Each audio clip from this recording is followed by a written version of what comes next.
magandang araw sa inyong lahat. Before anything else, we would like to welcome you to MakaTAO. If you're hearing about us for the first time, we are a podcast aiming to be a safe space para makapagkwentuhan sa inyong lahat. Bago tayo magsimula, I am Maribel, together with Sofia, and Adriane, and we are the co-writers. Your host for today in MakaTAO. So for today's episode, ano nga bang ating pag-uusapan? Well, eto na nga Maribel. Next year, darating na raw ang eleksyon. Tama! That's why ang pinili natin pag-usapan for today's episode is the right to vote. The reason why we did this episode is because we want our listeners to be knowledgeable and ready for this coming election.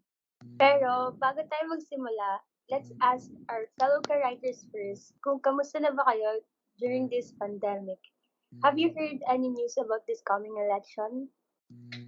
Yes, ka-writer. Maraming bali-balita sa social media na ang pinakamatunog na kandidatong tatakbong presidente sa 2022 ay sina Bongbong Marcos at ang current Vice President na si Leni Robredo.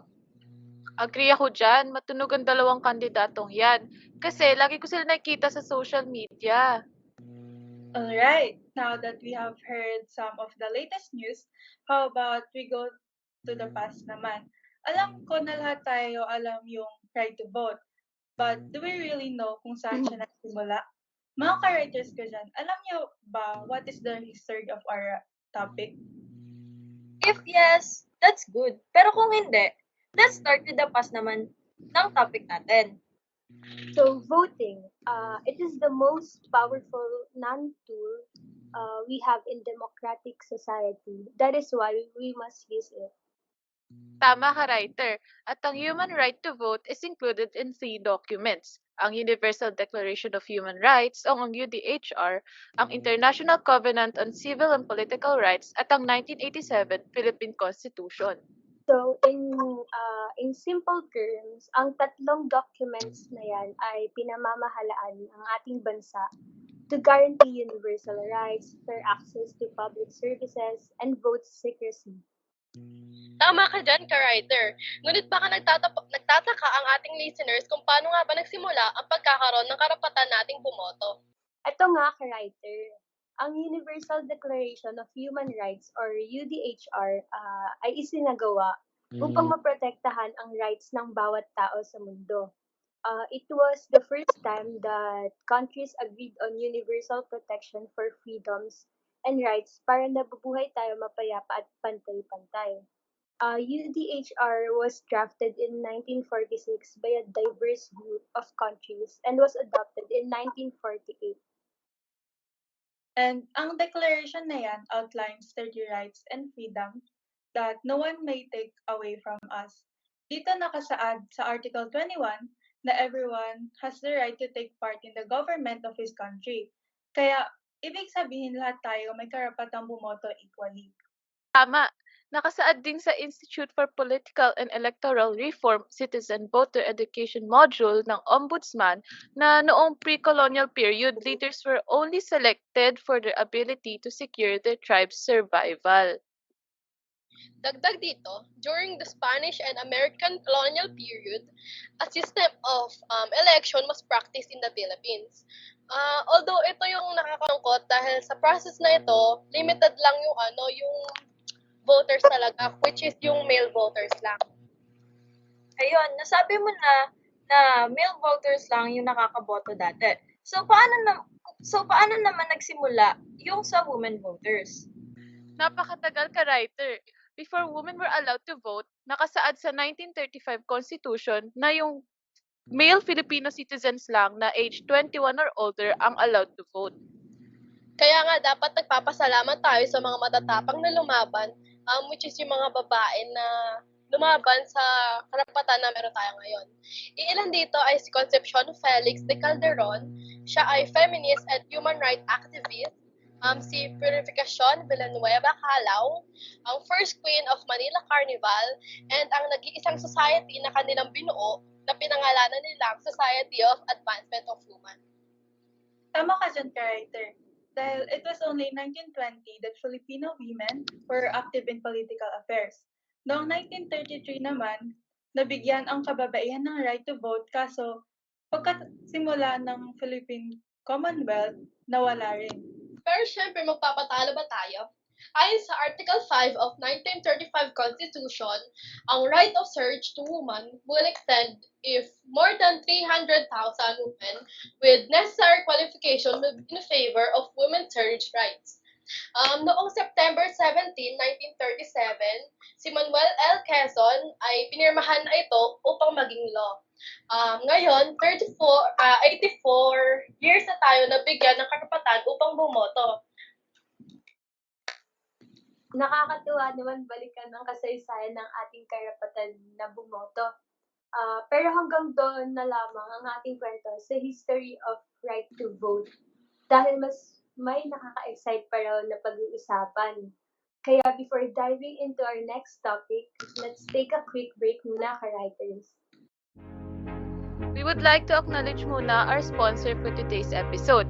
So to Mahas for their undeniable support and to our team behind the scenes for making this podcast possible.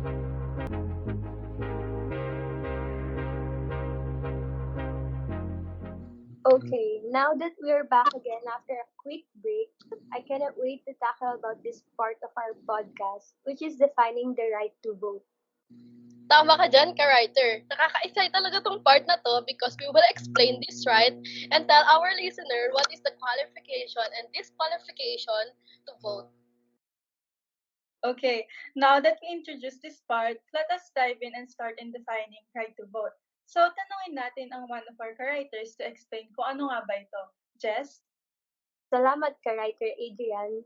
So, ang right to vote is basically human rights of the Filipino citizen. And this right are for the democratic country like us that we, legal age Filipino citizen, have the right to vote or choose our desired new leaders in the government of the Philippines. Talaga namang napakaganda ng right na to. I think this right helps the citizen to voice out their opinions about our government. Tama kayo dyan. And alam niyo ba na some of our writers just turned 8 in this year?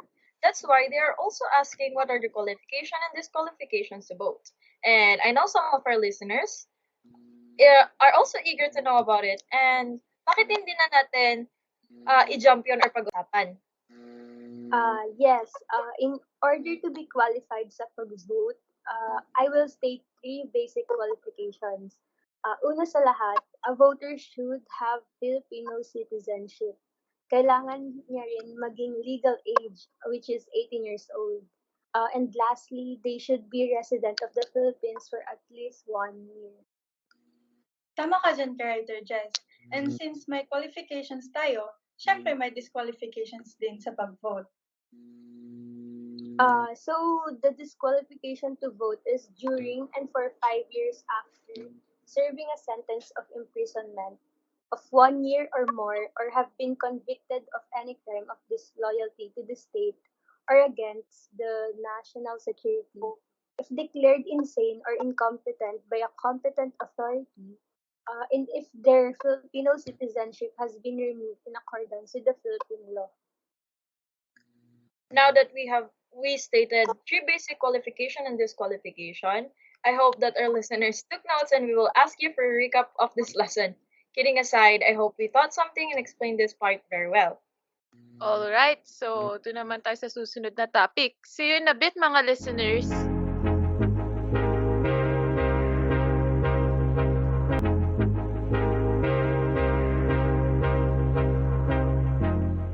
And we're back, mga ka-listeners. Ayun nga, ang sisigla naman ng ating ka-writers. Mga ka-writers, may naibigay pala mga tanong sa ating Twitter page, pero bago natin basahin, mga listeners dyan, follow our Twitter and our page for more updates para makasama kayo sa ating kwentuhan. Ito na nga, may tanong si Lucky. Sabi niya, I just turned 18 po this year. Bakit mahalaga na malaman natin yung karapatan natin bumoto? Oh, thank you so much for that wonderful question. Kidding aside, alam ko kasi may article about dyan. Ito yung Article 2 ng International Covenant on Civil and Political Rights, or ICCPR. Oo, ka-writer. Yun yung artikulo na nagsasaad na ang pagboto at paglahok sa halalan ay isang universal na karapatan. Agree ako dyan. Ito yung karapatan natin na hindi kailanman may pagkakait kahit ano pa ang katayuan ng isang individual. Tama. Dahil nga nasa demokratikong bansa tayo, nasa kamay natin ang susunod na mamumuno ng ating bansa.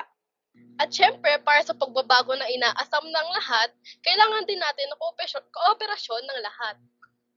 Mga listeners, ito na yung chance nyo para supportahan yung mga gusto ninyong kandidato. Payo ko lang na use your vote wisely because every vote counts. At kung kayo naman ay nasa tamang edad na at hindi pa kayo rehistradong botante, ano pa hinihintay nyo? Parehisto na kayo!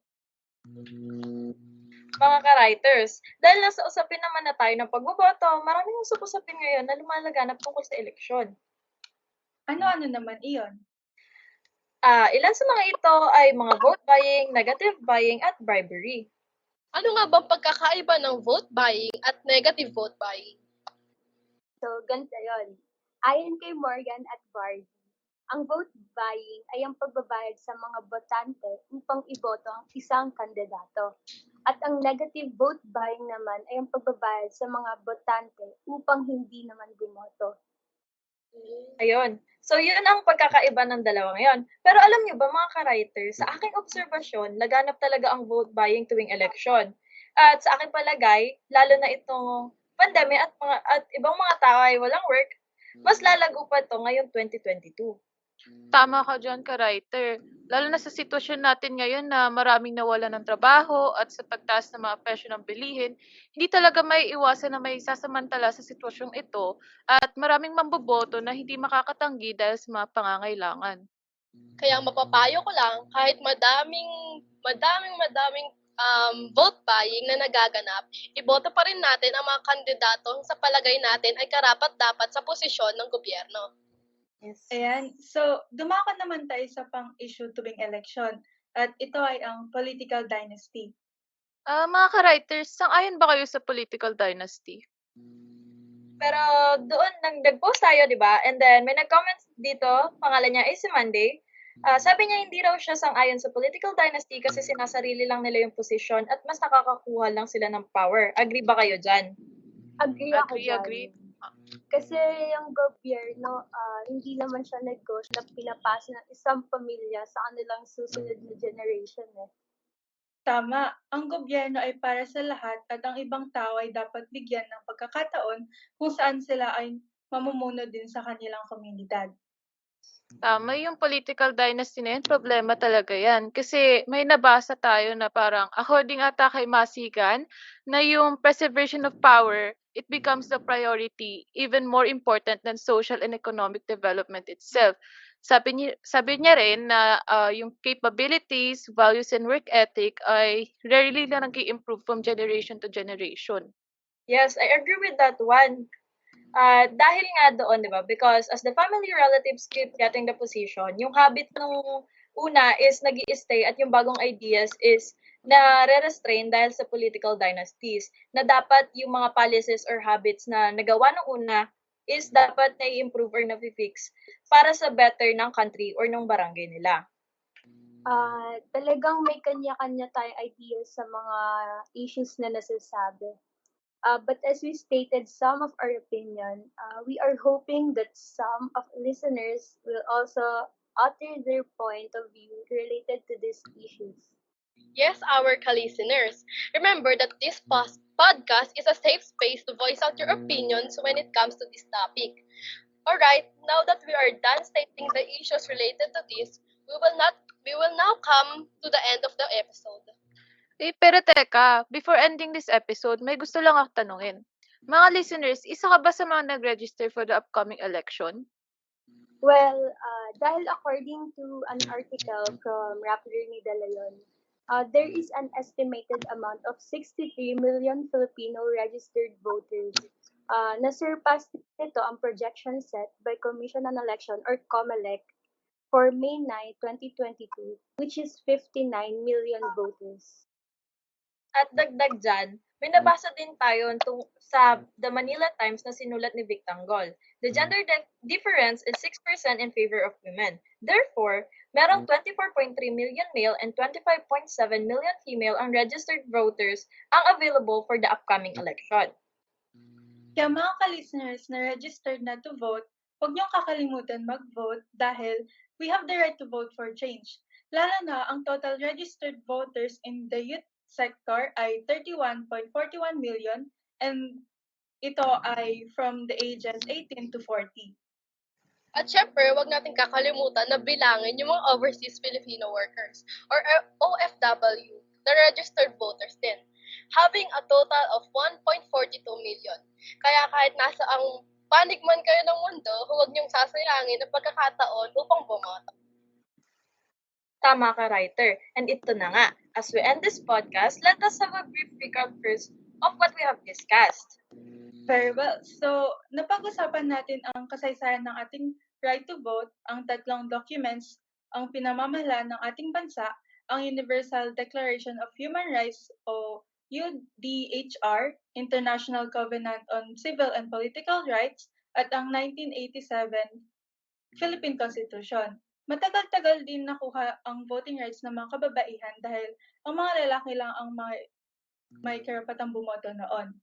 Oo, tapos napag-usapan din natin yung mga qualifications at disqualification ng pagboboto. Natatandaan niyo ba yon? So, ito nga, yung tatlong qualifications voters should have.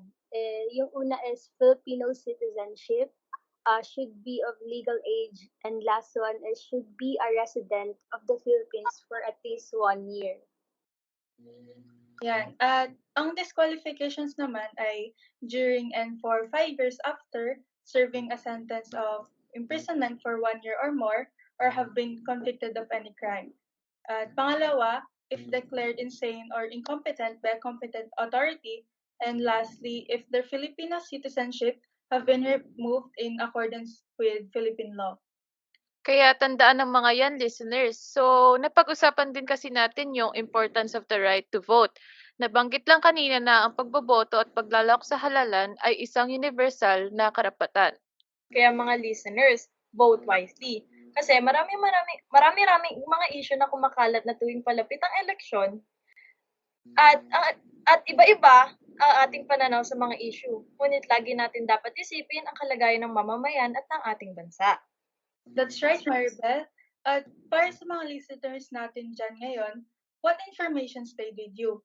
You may share our podcast and tag us para makita naman namin kung ano ang mga mensahe ang nanatili sa inyo mula sa pakikinig sa amin. Also, don't forget to follow our page para masubaybayan ang susunod naming episode tungkol ito sa papalapit na eleksyon this 2022. At doon natin itutuloy ang ating pagkakantuhan. Once again, MakaTAO, and we will be back for more kwentuhan with your favorite ka-writers. Thank you, Thank you, everyone. Bye-bye! Bye. Thank you!